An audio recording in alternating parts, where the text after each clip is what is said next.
Assalamualaikum warahmatullahi wabarakatuh. Waalaikumsalam warahmatullahi wabarakatuh. Kami memperkenalkan nama diri saya Siyadi dari Kabupaten Bolaang Mangondo, Sulawesi Utara.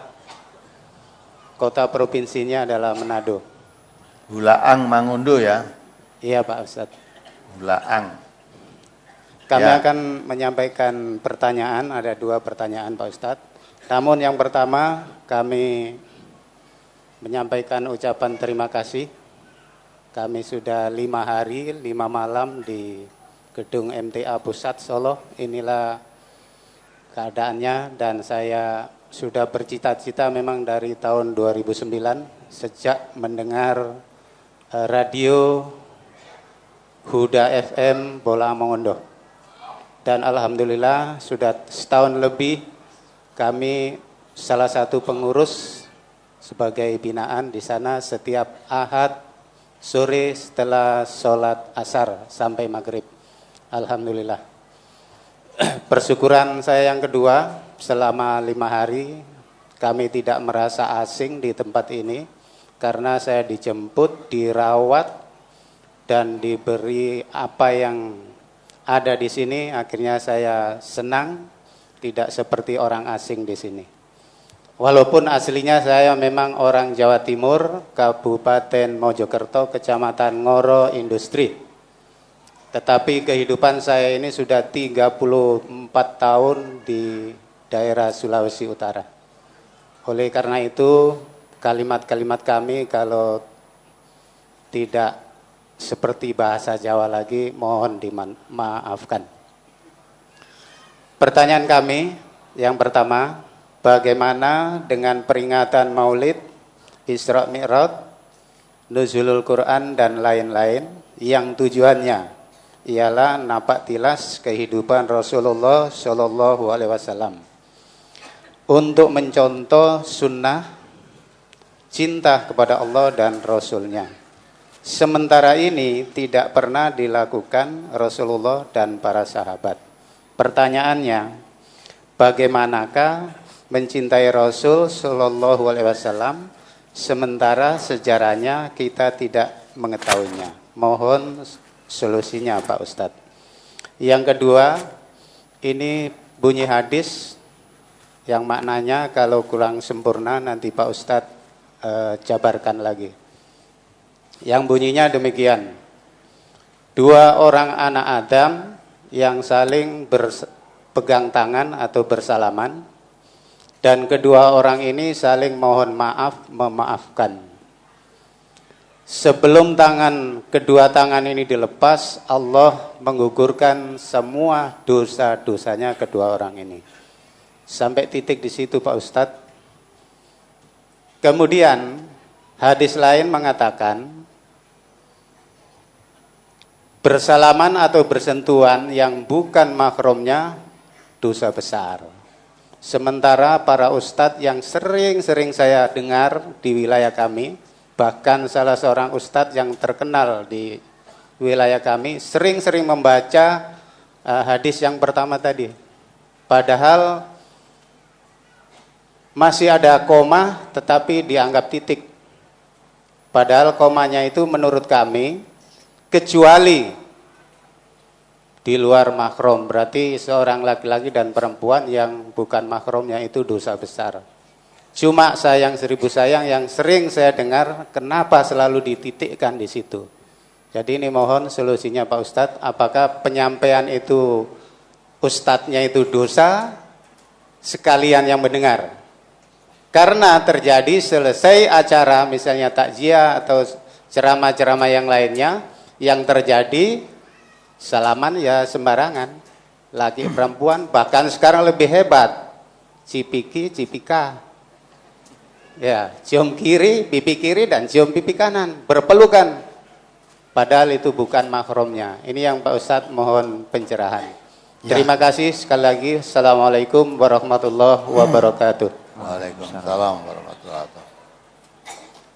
Jadi peringatan Hari Besar Islam, Maulid Nabi, Isra Mi'raj, kemudian Nuzulul Quran, Itu tidak masalah. Itu urusan duniawiyah, bukan urusan ibadah. Dan itu bukan hari-hari besar Islam. Itu hanya hari besar yang dibesarkan. Hari-hari yang dibesarkan oleh umat Islam. Kalau hari besar menurut Islam itu hanya 3. Idul Fitri, Idul Adha, dan hari Jumat. Nuzulul Quran, Isra Mi'raj, Maulid Nabi, itu hari yang dibesarkan oleh umat Islam. Kalau mereka mengadakan itu tujuannya untuk berdakwah, kumpulkan umat ini terus didakwai, diceramai tentang agama, tidak masalah. Boleh. Jadi mengadakan Maulid Nabi, Isra Mi'raj, Nuzulul Quran boleh saja, itu tidak termasuk bid'ah. Karena itu bukan urusan ibadah.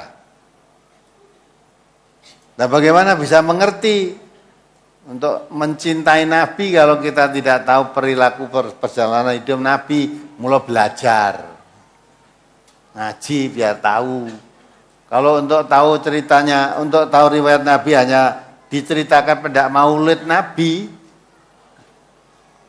setahun sekali itu peringatan Maulid Nabi itu.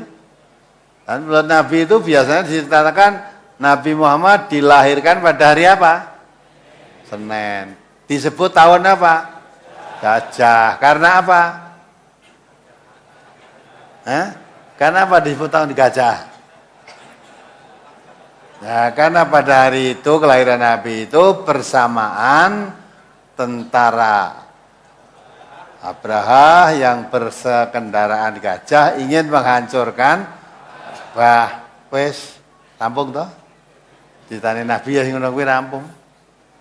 Wis hafal ngono beda. Nah, kalau kamu hanya ngerti itu ya cintanya pada Nabi apa? Apakah orang yang memperingati hari kelahirannya itu menunjukkan cinta kepada Nabi?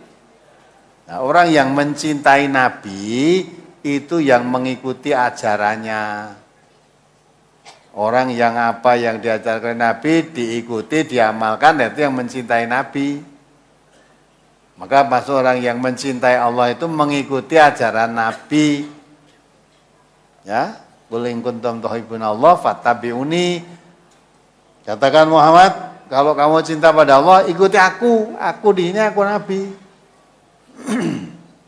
Jadi orang kok cinta kepada Allah itu hanya nyebut-nyebut Allah dalam arti saya cinta kepada Allah, tapi ajaran Allah enggak mengerti. Kalau mencintai Nabi, kalau dipanggil mengikuti mari ikuti Nabi, jawabnya sami'na wa ta'na, tidak kok malas. Ya, jawabannya bal wajadna alaihi hasbuna ma wajadna alaihi abana. Cukup bagi kami mengikuti apa yang saya dapati dari bapak-bapak kami dulu. Nah, itu namanya tidak mencintai Nabi. Maka untuk mengetahui bagaimana bisa mengikuti perbuatan Nabi, belajar ngaji dari hadis-hadis Nabi itu. Ya kan? Nanti seperti tadi Bapak yang tanya, sudah punya anak barang kumpul cara Nabi biar ngerti. Padahal katanya nabinya Nabi Muhammad. Katanya menjadi uswatun hasanah. Lah kok orang ngerti? Nah, karena tidak mempelajarinya. Belum lagi istri-istri itu. Ya, sebaik-baik istri itu dilihat suaminya menyenangkan. Diperintah nurut selama tidak maksiat perintahnya. Tinggal pergi suaminya, menjaga kehormatan dirinya dan menjaga rumah tangga suaminya. Suami ya begitu. Khairukum li ahlihi wa ana khairukum li ahli. Baik-baiklah kamu kepada istrimu. Aku Nabi itu orang paling baik terhadap istriku.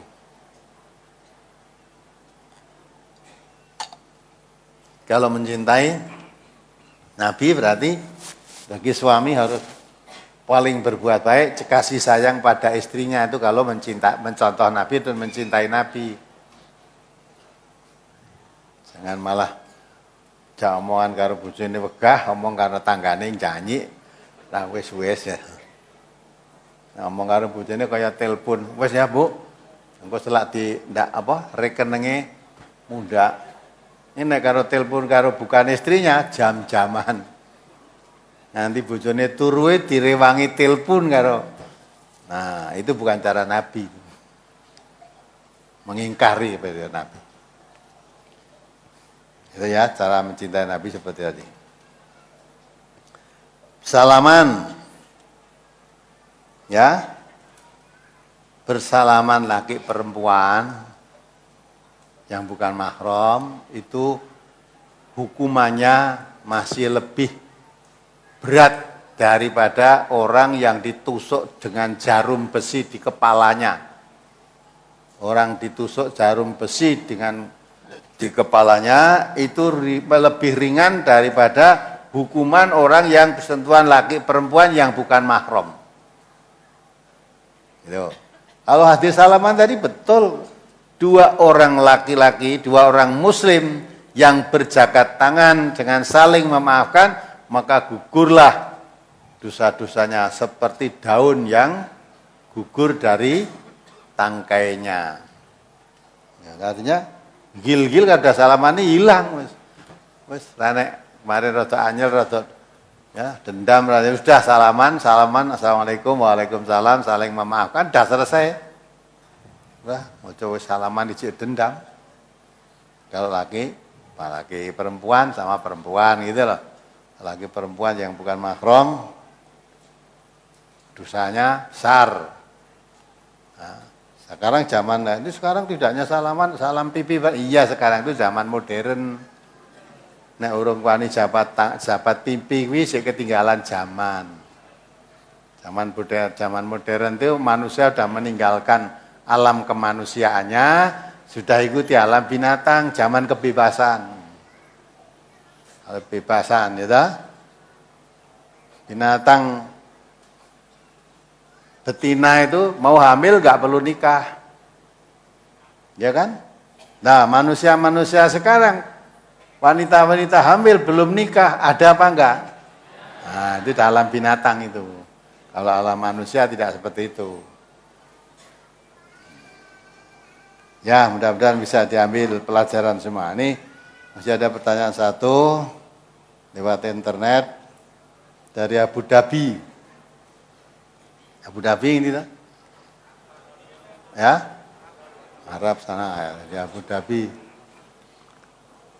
Bagaimana hukumnya jika kita sedang sholat sambil melihat dan monitor lewat komputer untuk kelangsungan pabrik di mana tempat kita bekerja. Kebetulan cuma satu orang yang bekerja jadi tidak bisa gantian. Wis aja sholat wae. Kalau sholat tak sambil memperhatikan perkembangan pabrik itu gimana? Ya toh? Aqimus shalah lidzikri. Dirikan sholat untuk mengingat aku itu Allah. Lah sholat untuk monitor pabrik itu saya mbok eling apa? Nanti kamu itu tidak sholat. Karena sholat itu untuk mengingat Allah. Sedang yang kamu sholat memonitor perkembangan pabrik. Nah, berarti kan ora sholat itu. Nah, tidak sholat. Maka itu kalau sholat ya sholat. Lupakan segalanya. Khusus untuk mengingat Allah. Jangan sholat eling-eling pabrik. Apa menenek lagi ngel pabrik kon kelingan Allah. Wong sholat we kelingan pabrik kok. Ya. Maka yang bisa mengikut Rasulullah itu kata Allah, laqad kana lakum fi Rasulillah uswatun hasanah liman kana yarjullah wal yaumil akhir wa dzakarallah katsira. Ya. Jadi Rasulullah itu suri teladan yang baik. Untuk siapa? Untuk orang yang amaliyahnya, aktivitasnya hanya mengharap ridhonya Allah, balasan dari Allah. Dan mempercayai adanya hari akhir.